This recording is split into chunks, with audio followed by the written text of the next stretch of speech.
Je suis data scientist et responsable de l'avant-vente et du pôle data visualisation chez Sinovate, dont l'objectif est la valorisation de la donnée, pour faire simple.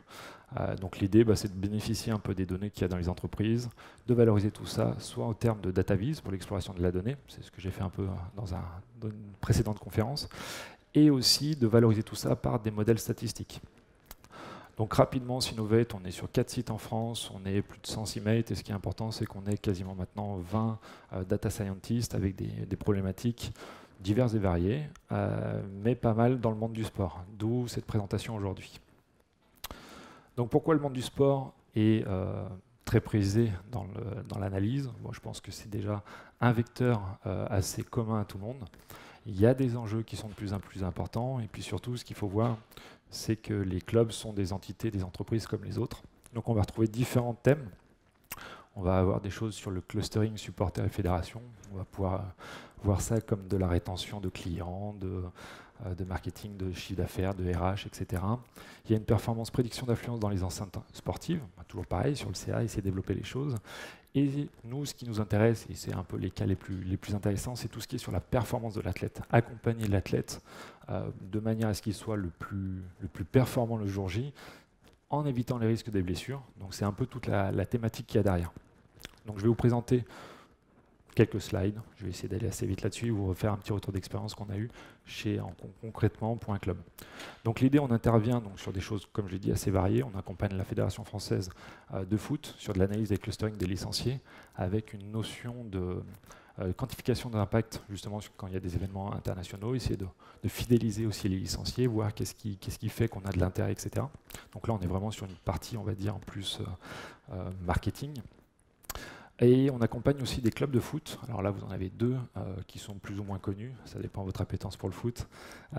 Mais là, on est plus sur la performance de l'athlète. L'idée, c'est vraiment d'avoir ce qu'on appelle une vision 360 de l'athlète qui va aller justement de comment il s'entraîne, comment il se ressent dans l'entraînement, voire avoir des capteurs sur soi pour pouvoir mesurer un certain nombre de choses physiques. Et à partir de là, de l'apprentissage qu'on peut avoir des blessures, de où elles se situent, etc., faire en sorte qu'on ait des plans de charge pour les entraînements qui soient adaptés pour tout le monde. Donc c'est un peu l'idée générale qu'on a fait donc à Monaco.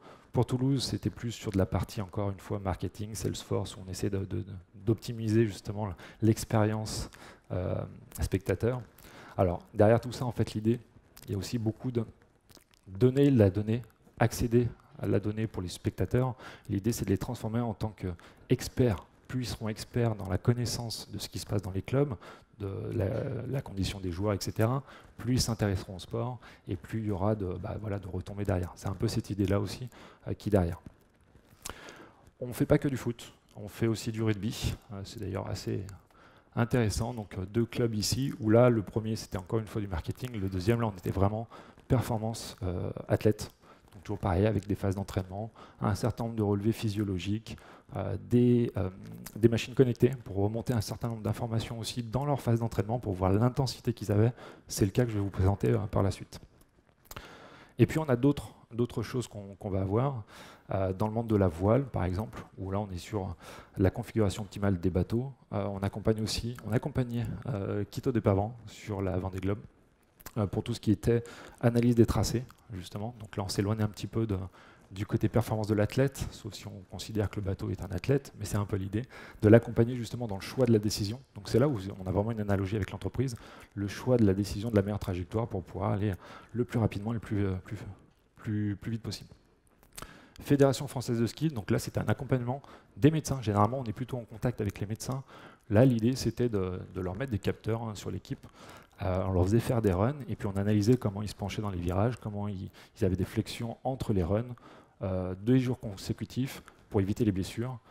Avant des championnats du monde, c'était il y a quelques années. De là à dire que c'est grâce à nous que certains ont eu des médailles, ça je ne le dirai pas, même si je l'ai un peu dit d'ailleurs. Mais voilà, donc l'idée elle est là. Et donc ce domaine e-sport, c'est quelque chose qui est très important chez nous parce que déjà c'est des sujets qui sont souvent très intéressants. Voilà, on est en contact des personnes. On a des vraies problématiques, il y a des gros enjeux derrière. Il faut voir un petit peu les sportifs comme les machines des entreprises classiques. Donc il y a de la maintenance prédictive quelque part qui est derrière. Mais il y a des gros enjeux sportifs et financiers, forcément, sur certains joueurs.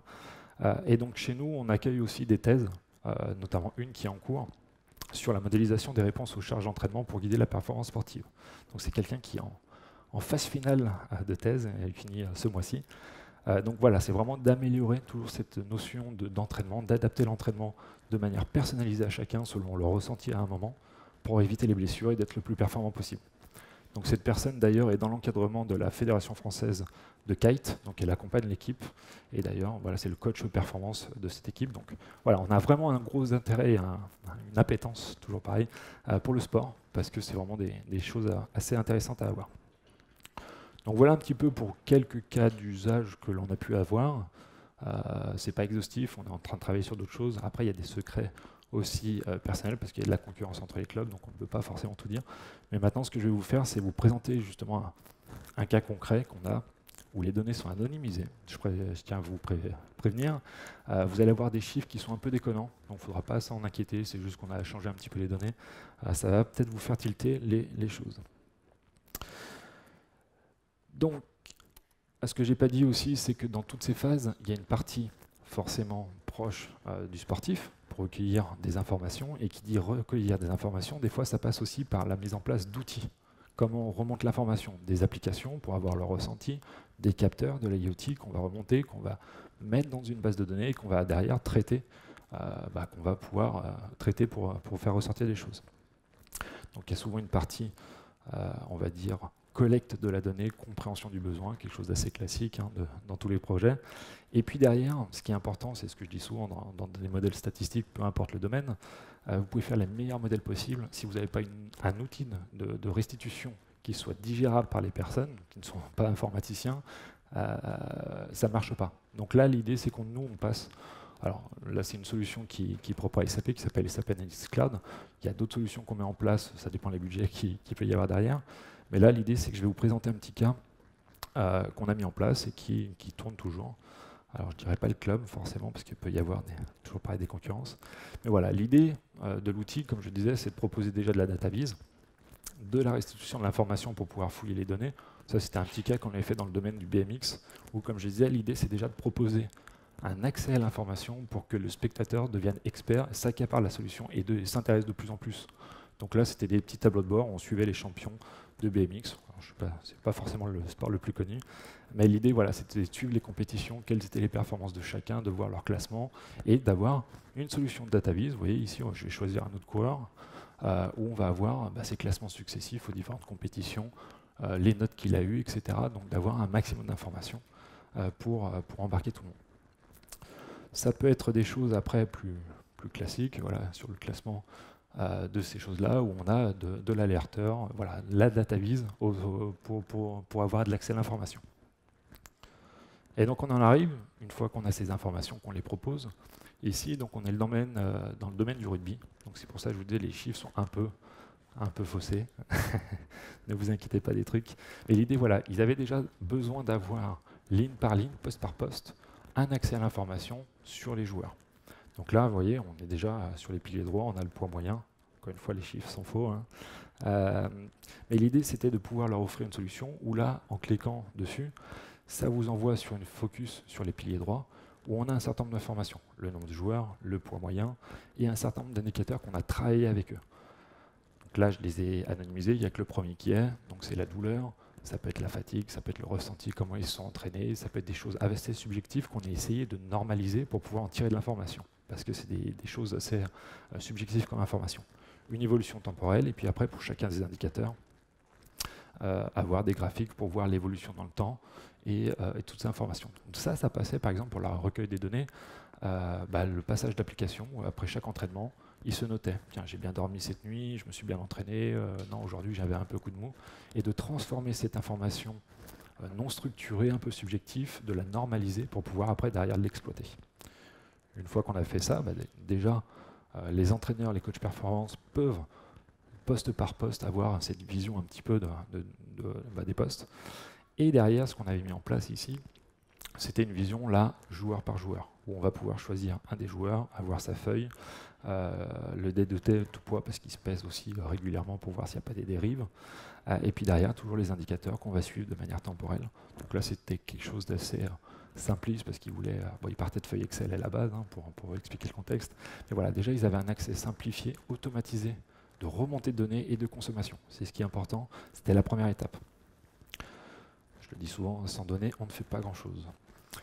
Une fois qu'on avait ces premières informations, derrière on est allé un peu plus loin, c'est-à-dire que derrière on récupère un certain nombre d'indicateurs biologiques. Les dommages musculaires, le stress oxydatif, voilà, pas mal de choses qu'on va récupérer. Donc là, c'est vraiment des analyses qui sont faites pour pouvoir avoir des informations complémentaires qui sont physiologiques cette fois-ci. Donc on a une partie qui était plus du ressenti du joueur, comment il s'entraînait, où il avait des douleurs, etc. Une partie plus physiologique, là on mesure vraiment des choses. Et derrière, l'idée, c'était de mêler tout ça et d'avoir un focus, par ailleurs, sur les blessures. Quel type de blessure a été occasionné, à quel poste vraiment, donc avec toujours pareil, on essaie de travailler le visuel pour que ce soit assez parlant. Le nombre de blessures par contexte, est-ce que c'était en compétition, en entraînement, là on voit que c'est principalement en compétition, mais la part entraînement pour le coup là est assez forte, donc on va se poser la question de est-ce qu'on ne met pas des charges un peu trop importantes, voilà, prendre des décisions toujours pareil par rapport à ces choses. Nombre de blessures par position et le type que vous retrouvez en bas, et puis des informations. Après, l'outil vous propose automatiquement des petites analyses intelligentes. Ça, c'est l'outil SAP Cloud qui permet ça, qui va aller fouiller automatiquement les données avec de l'analyse de variabilité pour proposer déjà une aide à l'interprétation des résultats. Donc après, bon, juste pour montrer, voilà, on peut avoir plein de charts graphiques pour les accompagner. Voilà.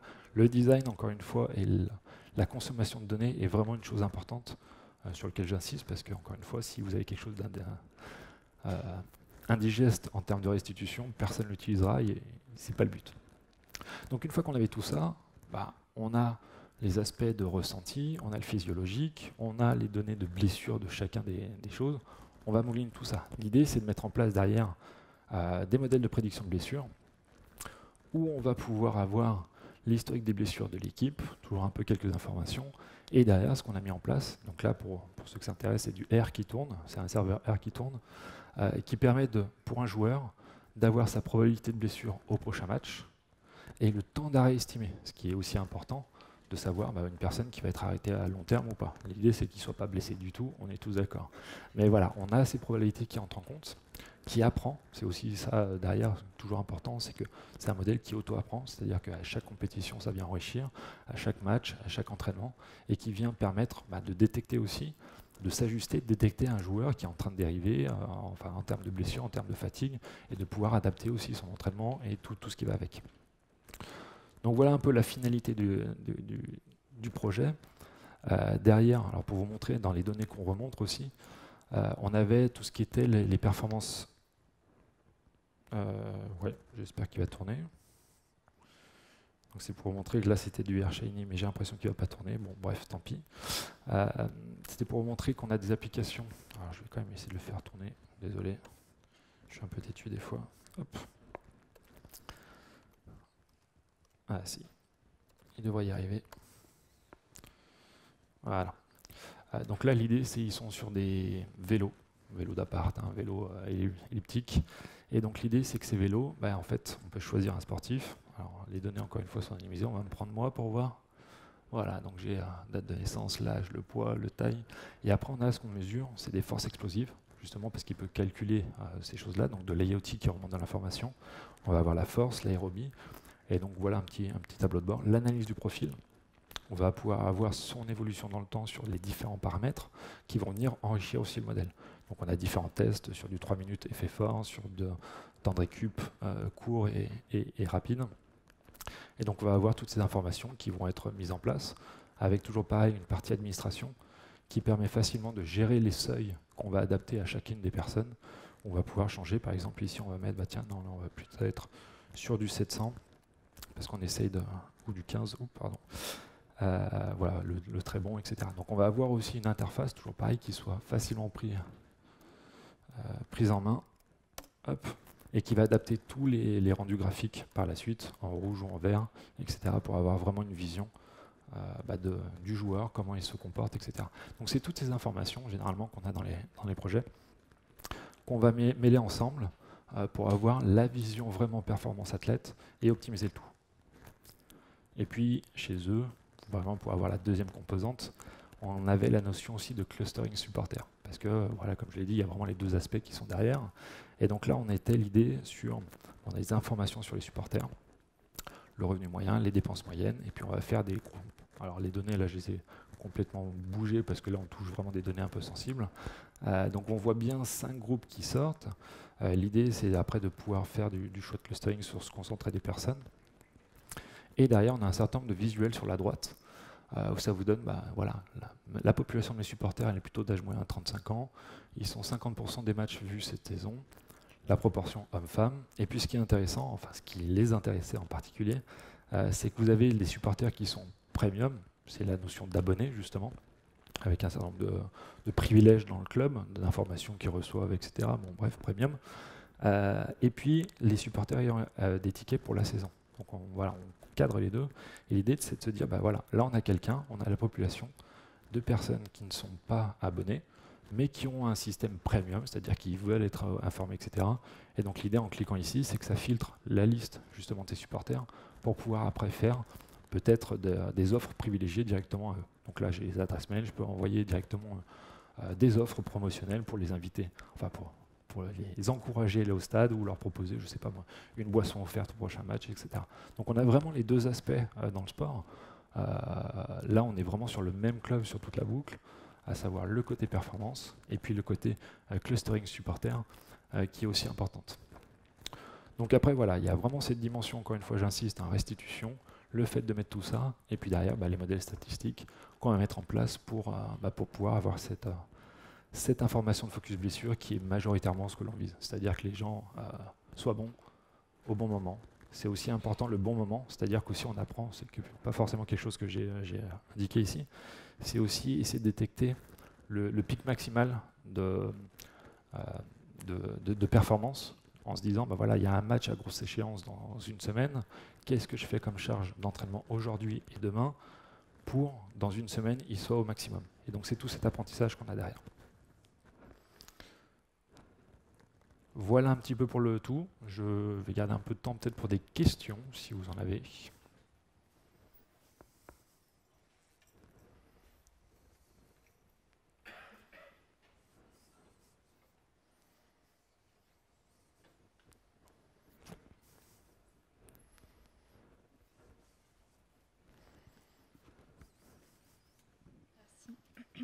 Je me demandais sur la prédiction des blessures.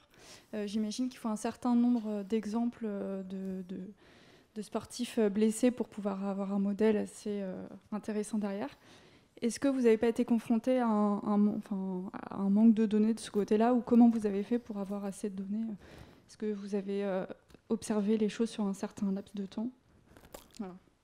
Alors sur la partie historique de données, effectivement, on a besoin d'avoir pas mal de ressources, toujours pareil pour l'apprentissage. Sur ce point-là, ça fait très longtemps qu'ils recensent les blessures. Donc on sait à peu près les blessures et les choses. Par contre, il y a deux choses à différencier. Il y a les blessures, on va dire, d'usure, de fatigue, qui proviennent justement des entraînements, des compétitions, qui de nature peuvent être anticipées par rapport à la charge de travail, etc. Et il y a les blessures qui sont dues à des coups, qui là, pour le coup, sont complètement aléatoires et pour lesquels on ne peut pas, entre guillemets, avoir de prévision. C'est-à-dire qu'il faudrait aller un peu plus loin sur la composition des équipes adverses, qui a blessé qui, etc. Et ça, c'est une donnée qu'on n'a pas du tout. Donc on arrive à vraiment se focaliser sur la performance, sur les sportifs. Par contre, tout ce qui est vraiment du côté purement aléatoire, les coûts, ça, c'est pas quelque chose qu'on peut prévoir.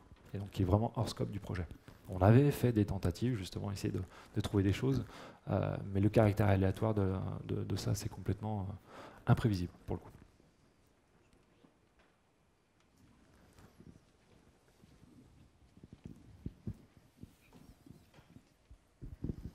Moi, je voulais savoir quel était le retour des sportifs et des entraîneurs sur les outils. Est-ce que ça leur apportait beaucoup? Est-ce qu'ils étaient contents, ou est-ce qu'au contraire, ils étaient plus réticents aux nouvelles technologies comme ça? Comme dans tout projet, pas que dans le sport, si vous ne motivez pas la finalité, qu'est-ce que ça va leur apporter? Et ça, c'est valable dans tous les projets, même en contrôle de gestion, peu importe le domaine. Il n'y a pas forcément une adoption et une prise en compte. Là, entre guillemets, ça les touche plus personnellement parce qu'on parle de leur physique. Donc c'est plus naturel, enfin pour eux, d'accepter ça. Le côté, alors c'est aussi ce qu'on a travaillé sur l'application justement de saisie de leur ressenti. On l'a fait de manière ergonomique. On a travaillé vraiment l'UX pour qu'ils s'imprègnent. C'est pas quelque chose où ils ont 10 pages à remplir, c'est vraiment quelque chose d'assez succinct. Voilà, on a travaillé avec eux. Mais les motiver sur leur dire, avec ça, si vous le renseignez correctement, vous ne serez pas blessé, vous serez meilleur, ils voient tout de suite l'intérêt. Pour le coup, là, il n'y a pas trop de soucis. Non. Et sur les nouvelles technologies, ils sont déjà, entre guillemets, pistés de partout. Il y a des choses qu'on n'utilise pas encore. Il y a maintenant des t-shirts qui sont connectés, où on peut suivre leur parcours, leur zone, etc., de chaleur, là où ils vont se déplacer, les courses qu'ils font, etc. Ça, c'est pas du tout quelque chose qu'on a utilisé. Mais ça, entre guillemets, ils n'ont même pas la main dessus. Ils sont pucés, quoi. Donc ça, pour le coup, ils sont ouverts. Ils sont ouverts à tout ça. Si ça va dans leur intérêt, de toute façon, quoi qu'il en soit. Mais il y a quand même un point, effectivement, c'est important de le dire, et on le dit bien à chaque fois, même si c'est pour eux, il n'y a aucune notion derrière de juger la performance. On ne va pas leur dire, bah, tu cours beaucoup moins, tu devrais, avec le salaire que tu as, tu devrais courir, etc. Non, ce n'est pas l'idée. Ici, c'est vraiment de leur dire, pourquoi tu ne cours moins? C'est parce que tu t'es fatigué, tu le sens un peu moins, est-ce que tu as bien dormi? Ça fait partie des questions un petit peu qui paraissent basiques, hein, mais voilà, c'est un peu cette idée-là. Et donc, ils n'ont pas du tout cette appréhension. Enfin, pas de ceux que j'ai rencontrés en tout cas.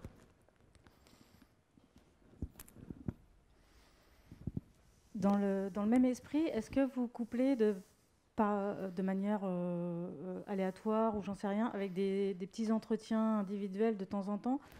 Parce que peut-être qu'un sportif qui se sent un peu moins bien, mais il y a une grosse échéance, il veut absolument pas rater le match, il va peut-être dire qu'il a bien dormi et que ça va, alors qu'en fait, il sait très bien que la cheville va lâcher, mais il veut jouer, quoi. Il faut qu'il fasse ce match. Est-ce que ça, par exemple, ça arrive? Alors, et peut-être vous pouvez l'anticiper ou le sentir, ou je sais pas. Non, comme je disais, là, ils voient vraiment l'intérêt pour eux, donc on leur a bien dit que c'était objectif, que pour le coup, il n'y a que les sport scientists, enfin l'équipe qui a accès à ça. Derrière, on retranscrit l'information, mais ces notions de subjectif, nous, on le code derrière. Donc on n'a pas il n'y a pas de pointer du doigt, voilà, je veux jouer absolument. Par contre, dans d'autres sports qu'on a accompagnés, il y avait un peu cette notion-là. Je parlais de la Fédération française de ski, où il y a des enjeux, il y a une compétition, il y a 5 places, on est 4. Enfin, non, il y a 4 places, on est 5. Là, peut y avoir des biais, justement, ce qu'on appelle des biais derrière, qu'on arrive à prendre en compte. Mais pour le coup, il faut un peu plus de données. Il faut un panel un peu plus grand. Mais c'est vraiment du biais, en fait, qui est derrière, selon la personnalité des gens. Et donc là, on tombe sur des critères qui sont un peu personnels. C'est un peu difficile d'avoir l'information. Mais c'est de dire, voilà, quelle est sa position. Est-ce que, entre guillemets, c'est l'ancien, le rookie qui commence, qui veut faire ses preuves, ou l'ancien qui a déjà fait pas mal de carrière et qui est prêt à laisser sa place, entre guillemets. Voilà, ça, c'est des choses qu'on n'intègre pas du tout pour l'instant. On me fait signe que c'est mort, c'est ça, mort? Ouais, ok, d'accord. N'hésitez pas, si vous avez d'autres questions, à aller voir notre site internet, à me contacter. Il y avait mon nom ici.